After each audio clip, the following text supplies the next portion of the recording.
Today's video finds us over here in Ayutthaya. We're right on the city island. We're near where the former Grand Palace was. We're pretty close to Wat Sampet and a few other major ruins.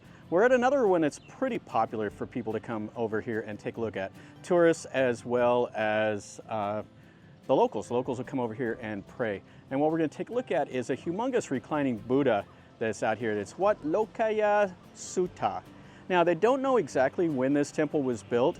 They assume it was probably built during the early Ayutthaya because it resembles some of the other temples in the area, like Wat Mahathat and a few others, Wat Ratchaburana, Wat Som. They were all built in the early Ayutthaya. The Wat Som has a Khmer Prang. This one here has a Khmer Prang also, and just a few other archaeological evidence. So anyway, let's walk through here. We'll take a look at it. Most everything is down to the base. All the halls are, but we'll take a look at it. And what's cool is they just came over here and they painted the reclining Buddha, so it's gold. So let's see what we see today.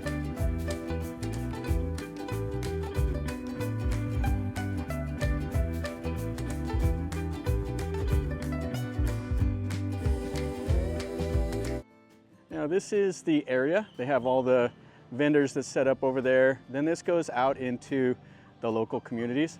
And then there's chetties and all of that all around.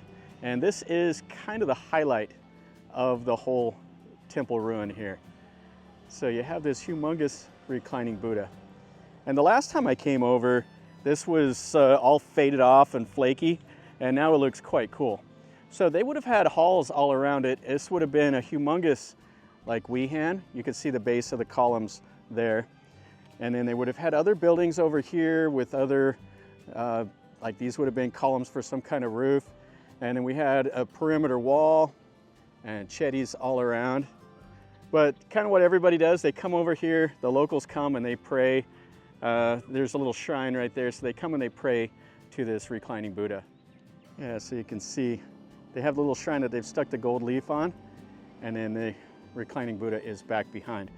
So this would have been just an absolute massive hall. Now, I've been to many of these temples that have these reclining Buddhas, and kind of the bad thing about the size of them is it takes such a huge building to be able to cover it. And so they have these columns here that kind of break up the sight line.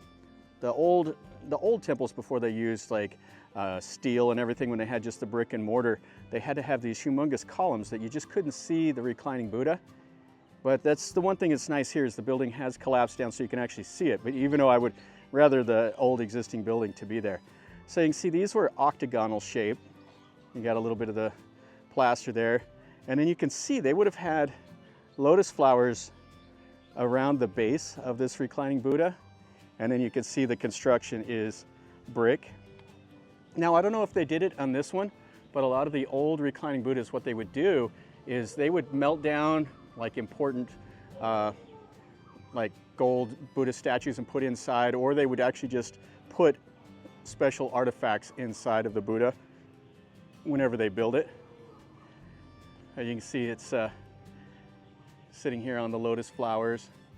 It has the Sukhothai face, the elongated egg face with the long ears. Oh, it's fantastic, and the fingers are all the same length. Yeah, this is a beautiful image out here in the middle of this open field. And then all behind it was the temple itself. We'll walk through there and we'll look at some of the buildings. But the first thing I want to look at is this chetty right over here in the corner. So this is a fantastic chetty. You can still see a little bit of the plaster figure right there in the corner, and then a couple more up there at the top. And then you can see where they have drilled in the chetty. Probably looters came over here and drilled it. You can see the redented corners. It's really cool. And I'm not sure if this would have been like a Lana or a Sukhothai style chetty. Kind of has the looks of it, but the top is missing. You can see the size of this footprint. It goes way back there. There's two chetties way back there on the canal. And then you see the perimeter wall. So the location of this was pretty good as far as temples go. The Grand Palace is on the other side of those trees over there. And then they had Wat Sampet, which is one of the most important temples. It was the royal temple right there by the royal palace. And then you can see the top of what Mongol Bopit, I think is what it's called. That is a beautiful temple also. That was right there at the edge of the royal palace. And you can see the back of it. All right, so this is the main halls right in here. So you had the ordination hall. You can see the Buasima stone. So this would have been a royal temple. You see it's got the double row and there's these humongous stones. So in the early Ayutthaya era, they used these gigantic sandstones right here. Now they're a lot smaller, the ones they use. So it had a chetty here, and there's the top of the finale right there on top of the base of it.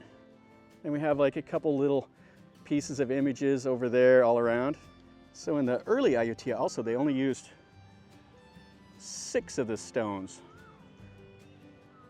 So this is 14 meters by 33 meters is the size. Now you can see there's some laterite stones in here. So they used a lot of like material from the Khmer ruins as well as the Dawadi.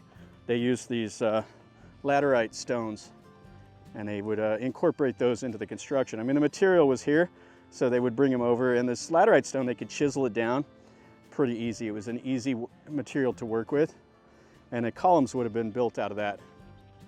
And then there is the Khmer style prong, which is also early Ayutthaya.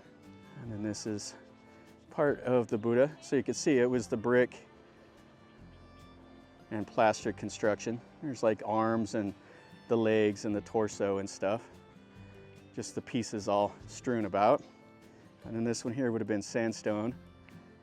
And then this would have been the body of it, of one, and that's the body of another, and the legs, some red sandstone. And then the really cool prong. Oh, it's fantastic. It had some trees growing up there. So you can see they used a long, thin brick on this. You can see a little bit of the styling still. It was like shaped like a lotus flower. It's bigger on the top than it's kind of smaller in the middle right there. And then you can see the plaster work, and there would have been an image right there. Now the Ayutthaya era is broke down into what they say early, middle, and late Ayutthaya. So the early Ayutthaya is when the city was first founded up until the 15th century. And then you had the middle Ayutthaya. I think that goes up until the White Elephant War in the 1500s. And then you have the later Ayutthaya that goes from there up to 1767 when the city fell. So there's different styling from different eras.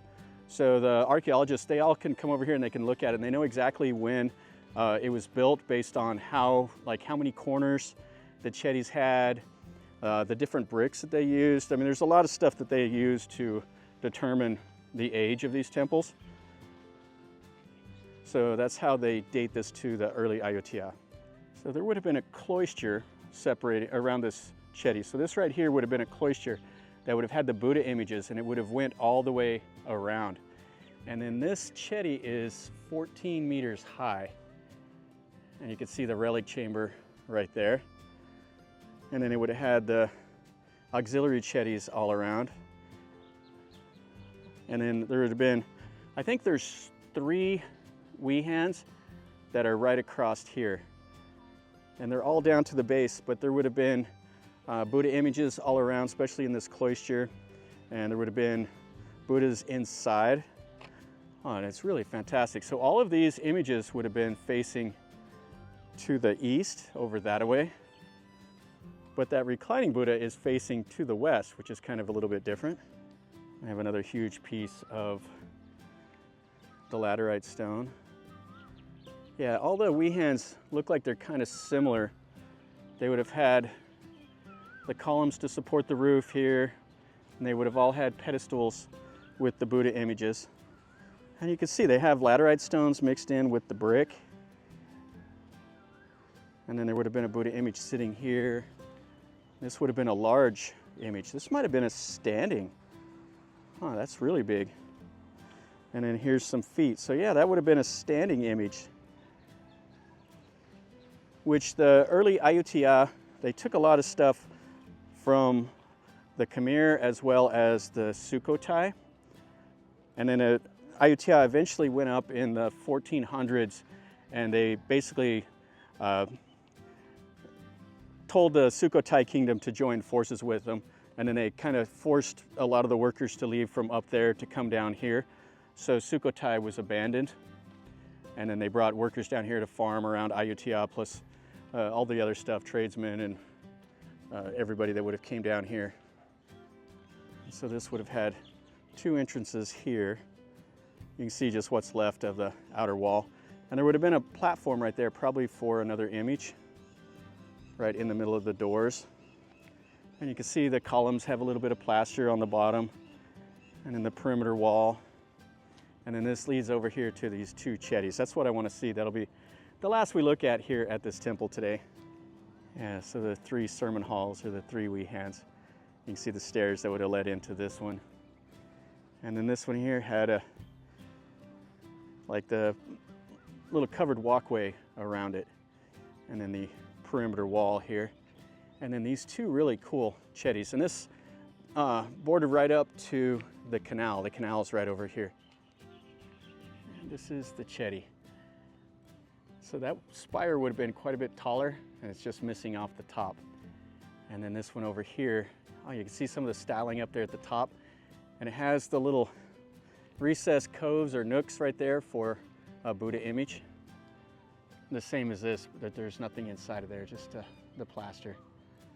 And then the canal was right over there, out in those trees. You can see what's left of it here.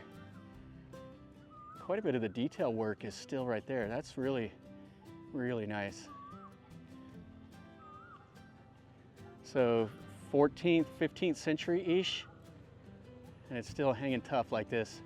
I'm sure they did a lot of restoration on it, but you could still get a good look at what it was at one time. And so you would have came up here on this canal. That would have been the way here. So the canal would have brought you right up here on boat, and you would have got out of the temple, and you would have passed right here past these two chetties, and then you would have went right into the three halls, and then the chetty, and then the reclining Buddha that's right over there. Well, that'll finish up our video over here at this Wat Lokaya Sutha.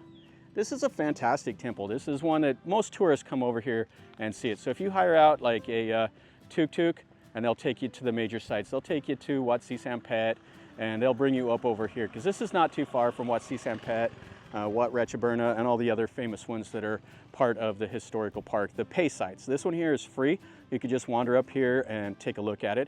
It's really cool. So I guess in 1954, they redid the reclining Buddha. They redid the face and everything because it was really deteriorated.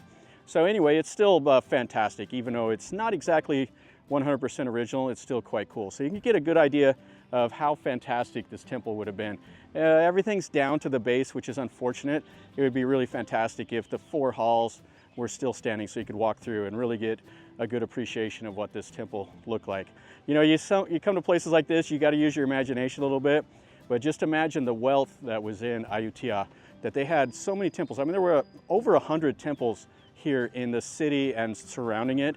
There was so much gold, so much wealth, and then, you know, the Burmese came, sacked the city, and it all burned down, and they took the gold away, and the rest is history. But it's kind of cool to just come here and, you know, trample around here in these ruins and kind of visualize what it looked like back when this was, you know, a thriving capital for, you know, Siam.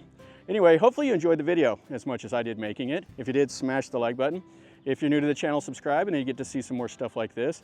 And leave me a comment. Tell me what you think. If you've enjoyed it, if you want me to see something different, tell me, and I'll do my best to go make a video. And until next time, from over here in Ayutthaya, remember, life is a journey. So until next time, enjoy.